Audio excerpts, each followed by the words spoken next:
प्रयागराज में संगम के निकट दशाश्वमेध घाट में गंगा की धारा की ये तस्वीरें दिसंबर की आखिरी तारीख की है। काले गंगा जल की ये तस्वीरें जैसे ही गंगा भक्तों और साधु संतों के पास पहुंची, साधु समाज और गंगा भक्त आक्रोशित हो गए। गंगा प्रदूषित जनहित याचिका समिति के सदस्यों ने मौके पर जाकर गंगा जल के काले होने की पुष्टि की।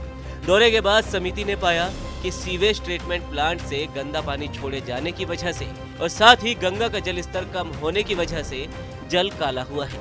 उन्होंने प्रशासन से गंगा में ज्यादा से ज्यादा पानी छोड़े जाने की मांग की ताकि गंगा का जल निर्मल हो सके। और दर्शन गंगा जी का स्नान तभी पूर्ण होता है जब दरस परस मज्जन अरुपाना, दरस किया जाए, मज्जन किया जाए और उसका इस अवगाहन किया जाए और पान किया जाए। ये जल जो आप देख रहे हैं ये इनमें से किसी मानक पर पूरा नहीं होता, ये एकदम दूषित जल है।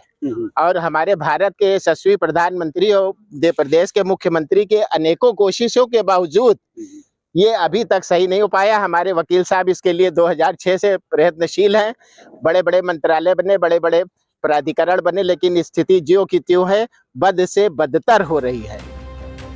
संगम किनारे लगने जा रहे माघ मेले के पहले स्नान से ठीक 10 दिन पहले गंगा जल के प्रदूषित हो जाने की खबर TV9 ने भी प्रमुखता से दिखाई थी।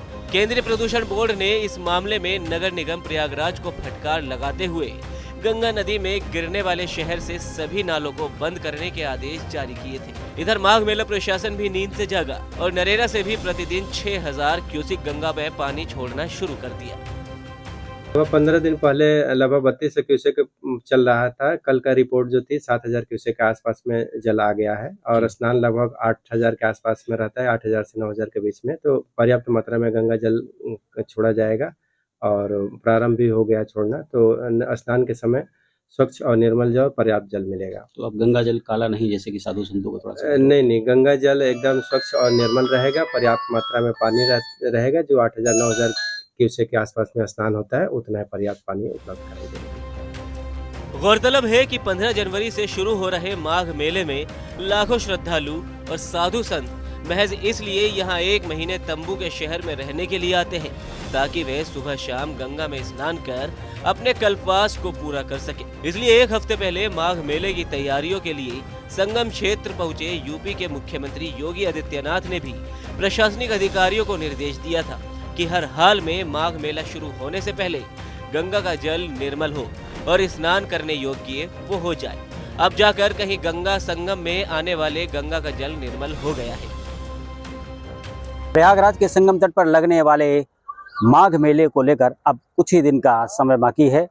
पहला स्नान पर्व 15 जनवरी को होगा। उसके पहले माघ मेला प्रशासन की तरफ से सारी तैयारियां पूरी कर ली गई हैं। गौरतलब है कि यहाँ पर साधु संत और कल्पवासी 1 से 1.5 महीने के लिए आते हैं और इसी गंगा में स्नान कर पुण्य की प्राप्ति करते हैं। कुछ दिनों पहले यहाँ का गंगा जल पूरी तरीके से काला हो गया था, जिसके बाद साधु संतों ने और श्रद्धालुओं ने इसे लेकर गहरी आपत्ति दर्ज की थी। अब नरौरा से 6000 क्यूसिक का पानी छोड़ा गया है, जिसके बाद संगम किनारे का ये जो इलाका है आप देख सकते हैं, यहाँ पर गंगा जल का रंग बदल गया है।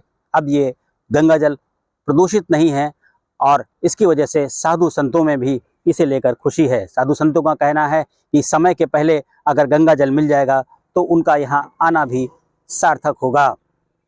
इसी को लेकर माघ मेला प्रशासन ने भी कहा है कि आगे भी निरंतर नौरारा से यहाँ पर पानी छोड़ा जाएगा ताकि यहाँ आने वाले श्रद्धालुओं और कल्पवासियों के साथ साधु संतों को निर्मल जल स्नान के लिए मिलता रहे।